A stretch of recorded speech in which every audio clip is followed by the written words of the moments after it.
Good morning. Welcome to another edition of Sigma Talk in Nitya Nirantara. Please do subscribe to the channel. Press the bell icon to get the further notification. If you like the contents, please do share with your friends, relatives, groups.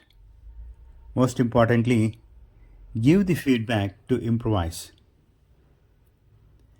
Today's topic is samskara or practices.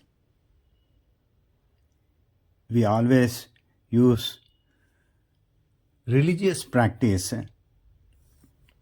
as the word. The practice or samskara not necessarily has to be a religious one.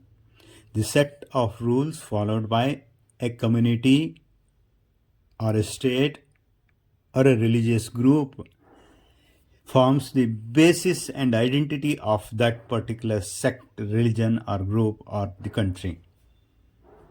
If you look at the purpose of and significance of Hindu samskara of ancient Hindu civilization, it has many layers of difficulties.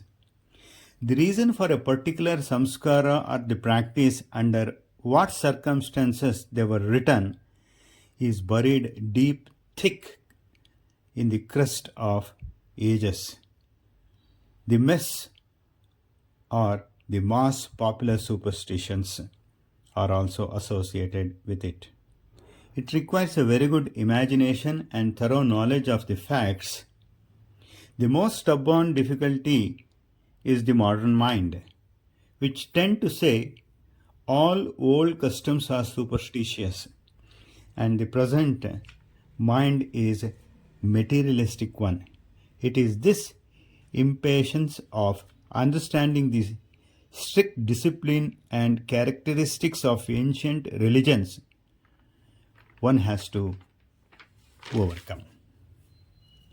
Hence, the study of samskara should be with due reverence to the past and full sympathy with the human nature which went through its various stages of development. Like elsewhere in the world, the Hindus also believed that they were surrounded by the superhuman influences which are both good and bad in characteristic. Their belief was that these could interfere in their important occasions of the human life. They found the samskara to be a good enough to remove the hostile influence and attract the beneficial one. Many of the procedure and facts of samskara arose or rules were formed out of these beliefs. If you look at, we have the practice of, I don't know how many of us are following it now, the fingernails we used to cut and dispose it off, or the combed hair where no one would find. Social privileges were also connected with the samskara. And if you look at the Upanayana, the thread ceremony, what is popularly known as, considered as a visa to the admission to the Gurukula or the learning place to learn the sacred literature. To mark the end of the study or education and enter into the next stage of life of marriage, or one can renounce and become sannyasa, Samavartana was introduced, which we do it before the marriage ceremony.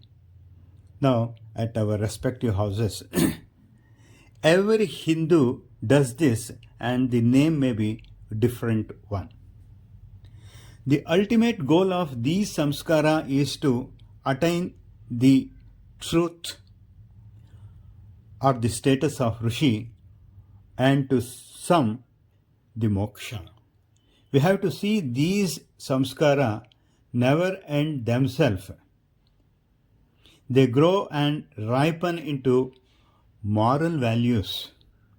For every stage of life, with every samskara, rules and conducts were prescribed. No doubt, these samskaras diluted with the passage of time to become both religious and superstitious practices. But we should never forget the ethical attempt made for the moral upliftment of the individual, which is visible. But thus, these samskaras are of great social reformers in nature for the development of the personality in particular. Thus, the people or the sages who formulated these samskara consciously realized the necessity of molding the character instead of letting it grow haphazardly. These samskara cover the full span of life even after the death. We have got ceremony being performed even after the death. Thus, Hindus are required to live a full life of discipline, and their energies flowed into a well guided, guarded, purposive channel. All these samskaras were performed only when the said person was physically fit enough to follow these rules and he is in healthier condition. That is the most important tagline. What do you say? Thank you, Srikanta.